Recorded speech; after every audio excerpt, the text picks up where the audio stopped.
হয়, ভাৰতীয় জনতা পাৰ্টীয়ে যোৰহাট সমষ্টিৰ পৰা বৰ্তমানৰ বিধায়ক হিতেন্দ্ৰনাথ গোস্বামীক পুনৰবাৰ প্ৰাৰ্থিত্ব প্ৰদান কৰিছে আৰু আমি বৰ্তমান বিধায়ক হিতেন্দ্ৰনাথ গোস্বামীৰ ওচৰত আছোঁ। আমি পোনে পোনে তেখেতৰ ওচৰলৈ যাম। ভাৰতীয় জনতা পাৰ্টীয়ে পুনৰবাৰ আপোনাক প্ৰাৰ্থিত্ব প্ৰদান কৰিছে, প্ৰথম প্ৰতিক্ৰিয়া আপোনাৰ? মই সুখী যে যোৰহাটৰ কিছুমান কাম থাকি গৈছিল। মই দেখিলোঁ যে যিহেতু এইবাৰ আমাৰ টাৰ্মছটো বৰ দীঘলীয়া নহ'বও পাৰে, ওৱান নেশ্যন ওৱান ইলেকশ্যন হ'লে আমি 3টা বছৰ মাত্ৰ আমি কাম পাম, আকৌ মেণ্ডেট ল'ব লাগিব আৰু যদি এইটো নহয় তেতিয়া 5 বছৰ হ'ব। মই ভাবিছোঁ যে নৰেন্দ্ৰ মোদীয়ে যিহেতু এটা চেষ্টা কৰিছে, নিশ্চয় তেওঁ এইটো কৰিব সক্ষম হ'ব। সেইকাৰণে মই 3টা বছৰৰ কাৰণে পুনৰ কাম কৰাৰ কথাটো ৰিকনচিডাৰ কৰিছিলোঁ আৰু মোক দলে মোক সেইখিনি সমৰ্থন দিয়াৰ কাৰণে মই ধন্যবাদ জনাইছোঁ। বহুতখিনি আঁচনি যোৰহাটত চলি আছে, ইতিমধ্যে ভালখিনি প্ৰজেক্ট চলিছে, অনগয়িং কিছুমান হৈ গৈছে। আপোনাৰ মনত যোৰহাটত আৰু কি আপুনি সংযোজন কৰিম বুলি ভাবি আছে? ইতিমধ্যে ফ্লাইঅভাৰ 4খনকৈ হৈছে, স্বৰাজ উদ্যান হৈছে, বহুখিনি হৈছে, আৰু আপোনাৰ দৃষ্টিত আৰু কি নতুনকৈ সংযোজন কৰিম বুলি আপুনি এনে? মোৰ দৃষ্টিত একচুৱেলি মেডিকেল কলেজখন, মই নিজে তাতে সভাপতি হৈ আছোঁ, কিন্তু মই সুখী বৰ বেছি নহয়। মানে তাত আমাৰ পেয়িং কেবিনখিনি আমি 40টা পেয়িং কেবিন, এতিয়া যিকোনো উপায়েৰে আমি আহিব লগা 2টা বছৰৰ ভিতৰত পেয়িং কেবিনটো আমি কমপ্লিট কৰিব লাগিব। আৰু আমি যিটো মানে মেডিকেলৰ যিবিলাক নতুন ছায়েন্স আছে, সেই ছায়েন্সবিলাক আমি ইয়াত আনিব লাগিব।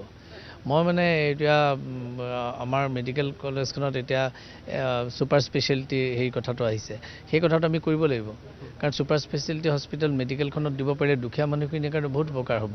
আৰু সেইকাৰণে ছুপাৰ স্পেচিয়েলিটি আৰু পেয়িং কেবিনৰ মোৰ একদম ইমিডিয়েটলি প্ৰথম 2টা বছৰ মাননীয় মুখ্যমন্ত্ৰীক মই সেইটো ৰিকুৱেষ্ট কৰিম যে আমি এইটো শেষ কৰিব লাগিব, নহ'লে মানুহবিলাকৰ আমাৰ সাধাৰণতে আৰ্থিক দুৰ্বলতাটো আছে গাঁৱৰ মানুহৰ, গতিকে বাহিৰলৈ লৈ যোৱা বা প্ৰাইভেটত ছুপাৰ স্পেচিয়েলিটি সোমোৱাটো বহুত কঠিন হয়।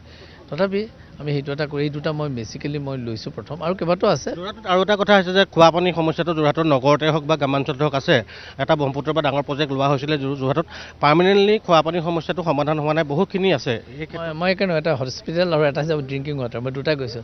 ড্ৰিংকিং ৱাটাৰ আমাৰ দুৰ্ভাগ্য যে ক'ব নাপায় যে তেখেত ঢুকাল, আগৰ প্ৰাক্তন মুখ্যমন্ত্ৰী তৰুণ গগৈৰ দিনত 300 কোটি টকা ৱৰ্ল্ড বেংকে দিছিল, সেই টকাখিনি যি ধৰণে ব্যৱহাৰ হ'ব লাগিছিলে একেবাৰে নকৰিলে। মই এতিয়াও মুকলিকৈ ক'ব যে ভানু বুলি এজন অফিচাৰ আছিল, তেওঁ সেই অফিচাৰজনে বহুতখিনি আমাক অসুবিধাত পেলালে।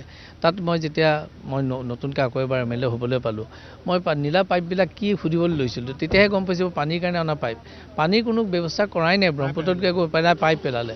পাইপ পেলাই যেতিয়া আমি আহিলোঁ, মই এইটো সম্পূৰ্ণভাৱে ধমকি দি পেলাই অফিচাৰবিলাকক আনকি মই তেওঁলোকৰ অফিচটোলৈ গৈছিলোঁ, অনুৰোধাৰ ওচৰত আছে এই ড্ৰিংকিং ৱাটাৰ ৱৰ্ল্ড বেংকৰ প্ৰজেক্টটোত।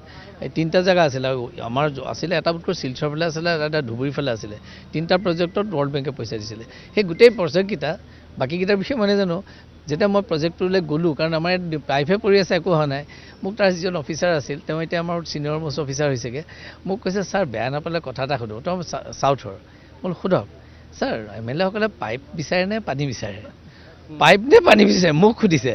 মই 15 বছৰ MLAটো সুধিছে, খুব ধমকি দিলোঁ তাক, বুজা নাপায় ক'ব, কৈছোঁ তাৰ কাৰ আগত কথা কৈছোঁ, পানী আৰু পইচাৰ কথা যে সি কান্দিছে মানুহজনে, বিশ্বাস কৰক তেওঁ কান্দিছে, কান্দি মোক কৈছে ছাৰ আমাক বহুত অত্যাচাৰ কৰিলে, পইচাহে দিব লাগে, মানে পাইপৰ কিনাহে বিল দিব লাগে, পানীৰ কথা নাই।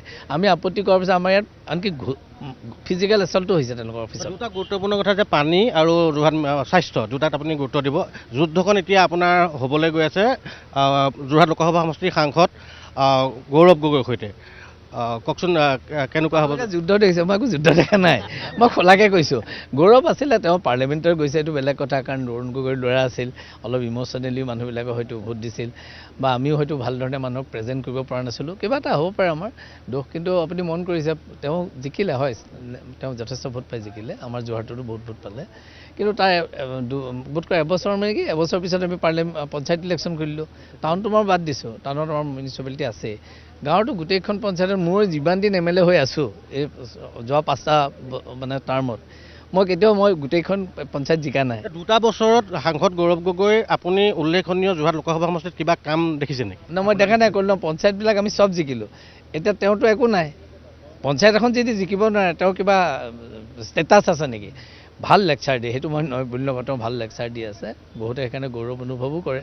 কিন্তু কথা যে লেকচাৰটো নহ'ব, তুমি ফিল্ডত কাম কি কৰিছা? যোৱা 2টা বছৰত তেওঁ MP হিচাপে যোৰহাটৰ ফিল্ডত কি কাম কৰিলে? কেইদিনমান মাহি পেলাই 50,000, 2 লাখ, 1.5 লাখৰ এনেকুৱা কেইটামান হেৰি কৰিছে, সেইকেইটা মোক কৈ দিলেও মই পাৰিলোহেঁতেন কিজানি, দাদা বোলে এইকেইটা কাম থাকি গৈছে, কিন্তু তেওঁ কি কাম কৰিলে? মেজৰ ডাঙৰ কাম কৰিব লাগে, সৰু ৰাস্তাকেইটা আমিতো কৰিয়ে আছোঁ, ক'ৰবাত এটা থাকি গ'লে মই সেইবিলাক কথাত মই যদি কওঁ কিবা এটা মেডিকেলৰ ক্ষেত্ৰত তেওঁ যদি কিবা এটা স্পেচিয়েলি এটা ফাণ্ড ল'লে, কাৰণ একেলগৰ তেওঁৰ আৰু এজন MP আমাৰ আছে নহয় ইয়াতে, তেখেতে 20 লাখ 30 লাখ এনেকৈ কৰি পেলাই কামবিলাক দিছে, তাৰমানে ভালকৈ কৈছে।